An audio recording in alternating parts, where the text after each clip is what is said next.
दोस्तों हाजिर हूं एक और रिपोर्ट लेकर। चैनल रितेश रखियान पर की मेरी आज की रिपोर्ट रहेगी हिंदी में, क्योंकि आज मैं एक बहुत ही नाजुक, बहुत ही संवेदनशील विषय पर बहुत ही सेंसिटिव इंफॉर्मेशन आपसे इस रिपोर्ट में साझा करने जा रहा हूं। हालांकि ये जो जानकारी मैं आपसे इस रिपोर्ट में साझा करूंगा, ये एक ईमेल के जरिए प्राप्त हुई वो जानकारी है जिसे मैं इंडिपेंडेंटली अपने स्तर पर वेरीफाई नहीं कर पाऊंगा, और उम्मीद करूंगा कि देश की जांच एजेंसियां, नेशनल इन्वेस्टिगेशन एजेंसी और उत्तर प्रदेश पुलिस इस मामले की गहराई में जाए और इस ईमेल में प्राप्त हुई जानकारी के तथ्यों की प्रामाणिकता को अपने स्तर पर एग्जामिन करें। दोस्तों आज मैं बात करूंगा बीती शाम 19 जनवरी शाम 4:08 पर उत्तर प्रदेश के प्रयागराज के सेक्टर 19 में गीता प्रेस के शिविर में हुए उन धमाकों के बारे में जिन्हें प्राथमिक जांच में सिलेंडर ब्लास्ट बताया जा रहा है। कहीं जानकारी यह आ रही है कि 2 सिलेंडरों में धमाका लगने के बाद टेंट्स, तंबुओं और स्टॉल्स में आग लगी, किताबों में आग लगी। हालांकि किसी जानी नुकसान की खबर इस दुर्घटना में नहीं है, लेकिन यह मामला बहुत ही संवेदनशील माना जा रहा है। यहां तक कि देश के प्रधानमंत्री नरेंद्र मोदी ने उत्तर प्रदेश के चीफ मिनिस्टर योगी आदित्यनाथ के साथ इस घटना के बाद बात की और इस मामले की पड़ताल पुलिस और जांच एजेंसियों के अलावा हर स्तर पर की जा रही है। एक साबोटाज की गतिविधि को भी रूल आउट नहीं फिलहाल किया जा सक रहा। हालांकि इसे प्राथमिक स्तर पर सिलेंडर ब्लास्ट का मामला माना जा रहा है। लेकिन आज की इस रिपोर्ट में जो इंफॉर्मेशन मैं आपसे साझी करूंगा, ये वो दावा है जो कि आतंकी संगठन खालिस्तान जिंदाबाद फोर्स ने अब से कुछ घंटे पहले मुझे भेजी हुई एक ईमेल में किया है। खालिस्तान जिंदाबाद फोर्स, जो कि पाकिस्तान में आधारित खालिस्तानी आतंकी रंजीत सिंह जम्मू, जिसे रंजीत मीटा कहा जाता है, उसके द्वारा संचालित संगठन है। उसने एक ईमेल जो कि 8:32 19 जनवरी रात 8:32 को मुझे भेजी, उसमें इन ट्विन ब्लास्ट की जिम्मेवारी को कबूल किया है। यानी कि 19 जनवरी को प्रयागराज में जो धमाके 4:08 पर शाम को हुए, उन धमाकों को खालिस्तान जिंदाबाद फोर्स खुद द्वारा की गई साबोटाज गतिविधि बता रहा है। दोस्तों ये ईमेल, जिसका मैं बैकग्राउंड अपनी इस रिपोर्ट में आपसे थोड़ा और विस्तार से साझा करूंगा, proton.me नाम के एक डोमेन, redmi123@proton.me, ये वो ईमेल आईडी है जो कि फिशिंग के जरिए क्रिएट किया गया एक आईडी रहा हो सकता है। लेकिन मैं इस विषय पर और इस ईमेल पर एक सीमित स्तर पर विश्वास इसलिए कर रहा हूं कि पिछले महीने यानी कि 2024 के आखिरी महीने दिसंबर में दो आतंकी घटनाएं, आतंकी हमले जो कि पंजाब में अलग अलग जिलों के पुलिस थानों, पुलिस चौकियों पर हुए, उन हमलों के बाद भी इसी ईमेल से खालिस्तान जिंदाबाद फोर्स नाम के इसी आतंकी संगठन ने वो जिम्मेवारियां कबूल की थी। इनफैक्ट मैं आपको ये बताना चाहूंगा कि दिसंबर 2024 के पहले हफ्ते और तीसरे हफ्ते में नवां शहर और गुरदासपुर जिलों में पुलिस चौकियों पर हैंड ग्रेनेड, हथगोले फेंके गए थे, और इन हथगोलों को फेंकने की जिम्मेवारी खालिस्तान जिंदाबाद फोर्स ने ली। हालांकि पंजाब में पिछले 3 महीनों में तकरीबन 10 से 11 हथगोले फेंकने के मामले सामने आए हैं, जिनमें ज्यादातर पुलिस चौकियों और थानों को निशाना बनाया गया है। इनमें से ज्यादातर हथगोले फेंकने की वारदातों को खालिस्तानी संगठन बब्बर खालसा इंटरनेशनल ने अंजाम दिया है। लेकिन दो ऐसी घटनाएं रही, वारदातें रही। दिसंबर के पहले हफ्ते में नवांशहर जिले में काठगढ़ पुलिस स्टेशन की हद में आने वाले आसरो पुलिस चौकी पर हुआ ग्रेनेड हमला। पिछले कई दशकों से पाकिस्तान में बैठकर आतंकी गतिविधियों को संचालित करने वाले रंजीत मीटे के गुट KZF द्वारा फेंके गए इस हथगोले के बारे में पुलिस ने कोई जानकारी नहीं दी। इसी ईमेल के जरिए मुझे दिसंबर के पहले हफ्ते में इस वारदात के एक दिन बाद ही इस हमले की जिम्मेवारी से संबंधित एक ईमेल मिला, जिस पर मैंने संशय प्रकट किया। उसके बाद मेरे द्वारा इस ईमेल का जवाब भेजे जाने के बाद मुझे फेंके गए उस हैंड ग्रेनेड के पिन की तस्वीर को बतौर एक प्रमाण KZF ने भेजा, ताकि यह माना जा सके कि वाकई वो ग्रेनेड हमला KZF ने किया।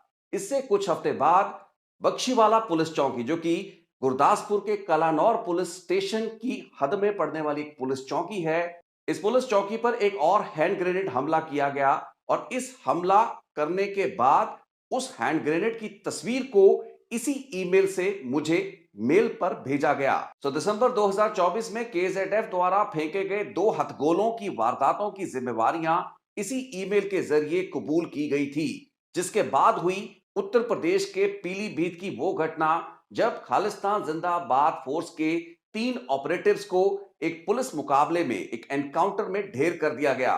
पंजाब पुलिस और उत्तर प्रदेश पुलिस का एक संयुक्त ज्वाइंट ऑपरेशन था, जिसमें वरिंदर रवि, गुरविंदर सिंह और जशनप्रीत सिंह नाम के 3 केजेडएफ के वो आतंकी मार गिराए गए जिन्होंने बख्शीवाला पुलिस चौकी पर हैंड ग्रेनेड हमला किया था। इस पीलीभीत एनकाउंटर को फेक एनकाउंटर भी कहा जाता रहा, जिसके बाद रंजीत सिंह नीटा ने एक ऑडियो जारी किया जिसमें उत्तर प्रदेश के मुख्यमंत्री योगी आदित्यनाथ को चुनौती दी गई।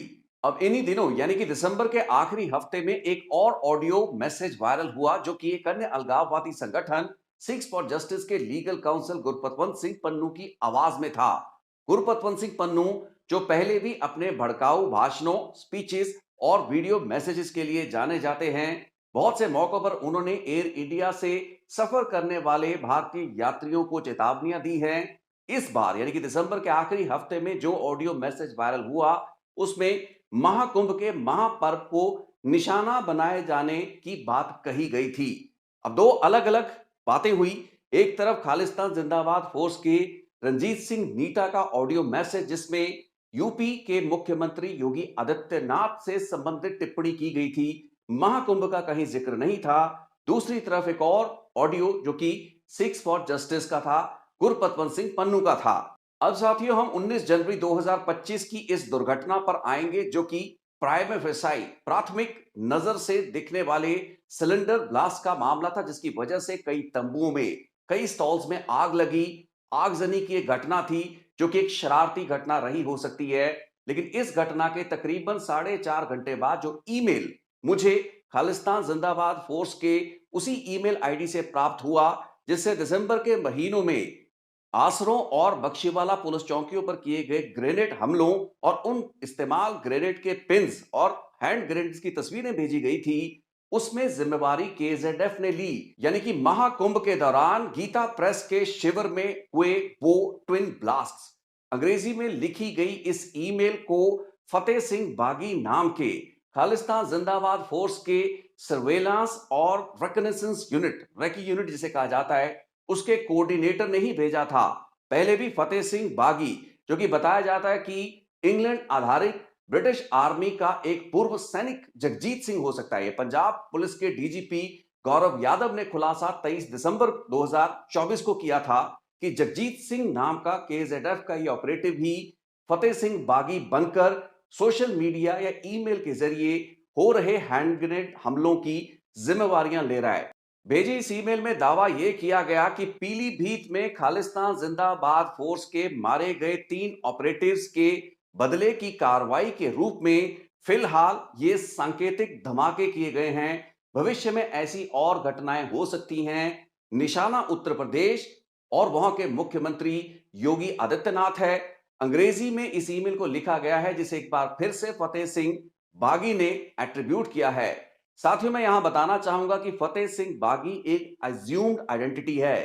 पंजाब पुलिस के डीजीपी गौरव यादव के मुताबिक जो दावा पंजाब पुलिस ने दिसंबर के आखिरी हफ्ते में उस वक्त किया जब उत्तर प्रदेश में केजेडएफ के इन 3 आतंकियों को पुलिस मुकाबले में ढेर किया गया, पुलिस का दावा यह था कि फतेह सिंह बागी कोई और नहीं बल्कि ब्रिटिश आर्मी में काम करता रहा जगजीत सिंह है, जो कि पिछले कई सालों से इंग्लैंड में रहा है, इंग्लैंड की आर्मी में काम करता रहा है। The preliminary investigations have led that this module was controlled by Ranjit Singh Nita, the chief of KZF, who is Pakistan based, and he was operating mainly through Jaswinder Singh Manu, who is based in Greece.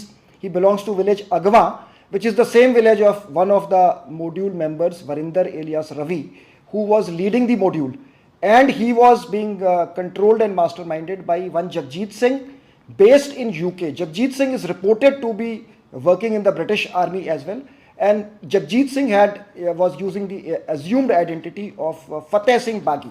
In fact, the credit was claimed in the name of Fateh Singh Bagi of the KZF. 19 जनवरी को प्रयागराज में हुए ये twin blast क्या cylinder धमाकों से गंभीर एक साबोटाज की गतिविधि रहे हो सकते हैं? क्या ये वो आतंकी घटना है जिसका दावा केजेडएफ इस ईमेल के जरिए कबूल रहा है? दोस्तों, इस ईमेल को डिसमिस करना मेरे लिए संभव इसलिए नहीं था क्योंकि दिसंबर के महीने में जो ईमेल्स मुझे भेजे जाते रहे, जो तस्वीरें भेजी जाती रही हैंड ग्रेनेड्स के पिंस की, हैंड ग्रेनेड्स की, उन तस्वीरों और उन दावों की प्रामाणिकता स्थापित हुई जिसी श्रृंखला में पीलीभीत का वो पुलिस मुकाबला हुआ जिसमें केजेडएफ के 3 ऑपरेटिव मारे गए और उन्हीं ऑपरेटिव्स की मौत का बदला लेने की बात दिसंबर के आखिरी हफ्ते में ही रंजीत सिंह नीटा ने एक ऑडियो मैसेज के जरिए की।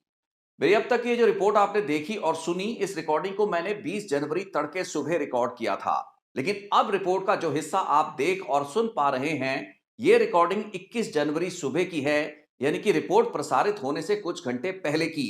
एक ही रिपोर्ट को 2 अलग-अलग दिनों और तारीखों में रिकॉर्ड करने का बड़ा कारण यह था कि पहली रिकॉर्डिंग करते समय मेरे मन में यह सवाल था कि प्रयागराज में हुई एक दुर्घटना को एक आतंकी हमले का स्वरूप देने की कोशिश क्यों की जा रही है? पीलीभीत के एनकाउंटर का बदला इसे क्यों केजेडएफ बता रहा है? तो इस बात की प्रामाणिकता को अपने स्तर पर जानने के लिए मैंने केजेडएफ से आई ईमेल के रिप्लाई में एक सवाल पूछा कि यह बताया जाए कि प्रयागराज में हुए हमले या धमाके में मोड ऑफ अटैक या एक्सप्लोजन क्या रहा। 20 जनवरी देर रात खालिस्तान जिंदाबाद फोर्स के मीडिया विंग के एक अन्य ईमेल से मुझे एक और ईमेल प्राप्त हुआ जिसमें दोबारा उन बातों को दोहराया गया। यहां पर एक्सप्लोजन का मोड स्पष्ट नहीं किया गया, सिर्फ यही कहा गया कि प्रयागराज और महाकुंभ में आने वाले श्रद्धालुओं से केजेडएफ की कोई दुश्मनी नहीं है। योगी आदित्यनाथ, यूपी सरकार और भारत सरकार को एक संदेश देना और पीलीभीत में हुए एनकाउंटर में मारे गए अपने 3 ऑपरेटिव्स की मौत का बदला लेना ही इन हमलों का कारण था। अभी तक का जो रिकॉर्ड रहा है, ईमेल द्वारा केजेडएफ द्वारा जिन वारदातों की जिम्मेवारियां ली गई, प्राथमिक स्तर पर पुलिस ने जिन वारदातों को स्वीकार नहीं किया, वो सभी वारदातों के तथ्य बाद में प्रमाणिक पाए गए। अब देखना यह होगा कि महाकुंभ में हुए सिलेंडर ब्लास्ट के कारण लगी भीषण आग और इसमें जले टेंट्स और स्टॉल्स की घटना क्या साबोटाज की घटना साबित होती है, जो दावा केजेडएफ अपनी ईमेल्स और एक ऑडियो मैसेज के जरिए कर रहा है। इनफैक्ट केजेडएफ की मिली इस दूसरी ईमेल में एक ऑडियो मैसेज भी अटैच किया गया है जो कि रंजीत सिंह नीटा का ही ऑडियो मैसेज है, ठीक उसी तर्ज पर जैसे दिसंबर 2024 के आखिरी हफ्ते में पीलीभीत में हुए पुलिस एनकाउंटर के बाद रंजीत सिंह नीटा ने अपना एक ऑडियो जारी किया था। लेकिन इस ऑडियो को मैं आपको नहीं सुना पाऊंगा क्योंकि ऑडियो में इस्तेमाल किए गए म्यूजिक का कॉपीराइट मेरे पास नहीं है। इस ऑडियो में अपने मैसेज में रंजीत सिंह नीटा उन्हीं बातों को दोहरा रहा है जो कि केजेडएफ के पहले और दूसरे ईमेल में की गई हैं। यानी कि महाकुंभ में हिस्सा लेने वाले, प्रयागराज में आने वाले श्रद्धालुओं से कोई बैर नहीं, कोई दुश्मनी नहीं। संदेश सिर्फ भारत सरकार और यूपी की योगी आदित्यनाथ सरकार को। अब यूपी गवर्नमेंट, पुलिस और देश की जांच एजेंसियों, इन्वेस्टिगेशन एजेंसियों पर यह दारोमदार रहेगा कि प्रयागराज की इस दुर्घटना जो कि सिलेंडर ब्लास्ट की वजह से हुई, ये वो तथ्य है जिसे अब केजेडएफ खुद स्वीकार कर रहा है। कम से कम मेरे से फोन पे की गई बात में गुलाब सिंह ने इस बात को एक्सेप्ट किया। सो इस सिलेंडर ब्लास्ट को साबोटाज की गतिविधि कैसे माना जाए, कैसे समझा जाए, ये सभी चीजें जांच के बाद स्पष्ट होंगी। तब तक हमें आपको इंतजार करना होगा। आज की इस रिपोर्ट में मैं यहीं आपसे इजाजत लूंगा और उम्मीद करूंगा कि इस मामले में जांच एजेंसियां वास्तविक तथ्यों को सबके सामने जल्द ही लाने में कामयाब रहेंगी, क्लियर कर पाएंगी कि केजेडएफ के इन दावों में कितना दम है।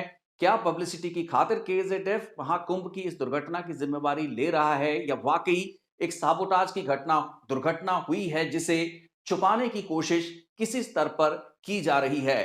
साथियों, बहुत बहुत धन्यवाद इस रिपोर्ट को समय देने के लिए। जल्द ही एक और रिपोर्ट लेकर फिर मिलेंगे।